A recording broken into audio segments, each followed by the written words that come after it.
সকাল সকাল ভোট দিন, নিজের ভোট নিজে দিন। ভাঙন যেন নিত্যসঙ্গী মমতা বন্দ্যোপাধ্যায়ের নেতৃত্বাধীন তৃণমূল শিবিরে। গেল ৩ জুন দলের বর্ষিয়ান নেত্রী ও সাবেক মন্ত্রী চন্দ্রিমা ভট্টাচার্যের কাঁধে তৃণমূলের রাজ্য সভাপতির দায়িত্ব তুলে দিয়েছিলেন মমতা। তবে মাত্র 1 মাসের মাথায় সভাপতির পদ থেকে সরে যাওয়ার ঘোষণা দিলেন চন্দ্রিমা।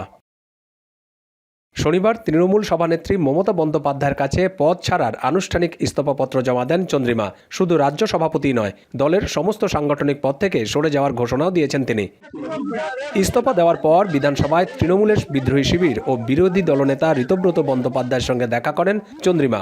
পরে সংবাদ সম্মেলনে মমতা নেতৃত্বাধীন তৃণমূলের প্রতি ক্ষোভ প্রকাশ করেন তিনি। তবে বিদ্রোহী শিবিরে যোগ দিবেন কিনা তা এখনো স্পষ্ট করেননি। যোগদানের প্রশ্ন নয়, আমি যদি এখানে আমার কোনো কাজ করতে আসি আমি কোথায় বসবো?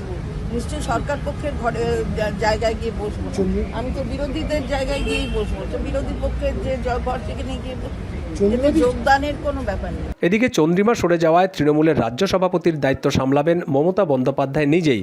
এছাড়াও যৌথভাবে দলটির রাজ্য সাধারণ সম্পাদকের দায়িত্ব দেওয়া হয়েছে 2 বিধায়ক মদন মিত্র ও কুণাল ঘোষকে। আমি অল ইন্ডিয়া তৃণমূল কংগ্রেসটাও যখন যেমন দেখব, আমি ওয়েস্ট বেঙ্গল স্টেট তৃণমূল কংগ্রেসও আমি নিজে দায়িত্ব নিয়ে দেখব। এখন তো আর অন্য কোনো কাজ নেই, আমি এই দলের কাজটাই ভালো করে করব। আমি 2টো জেনারেল সেক্রেটারি অ্যাড করছি পার্টিকে সাহায্য করার জন্য, একটা মদন মিত্র আর একটা কুণাল ঘোষ।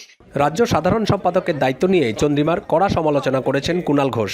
जब दिल्ली एक के बाद एक इंक्लूडिंग फिनांस इम्पोर्टेंट मिनिस्ट्री उनको दे रहे थे तब कुछ दुख नहीं हुआ, पूरा एक्सपोज हो गया। अगर दुख लगा तो बात हो सकता है। ओपोनेंट कैंप में अगर कोई जाता है तो इससे एस्टेब्लिश्ड होता है ये प्री प्लान था। এবারের বিধানসভা নির্বাচনে বিজেপির কাছে ভরাডুবির পর 2 ভাগে বিভক্ত হয়ে পড়েছে তৃণমূল কংগ্রেস।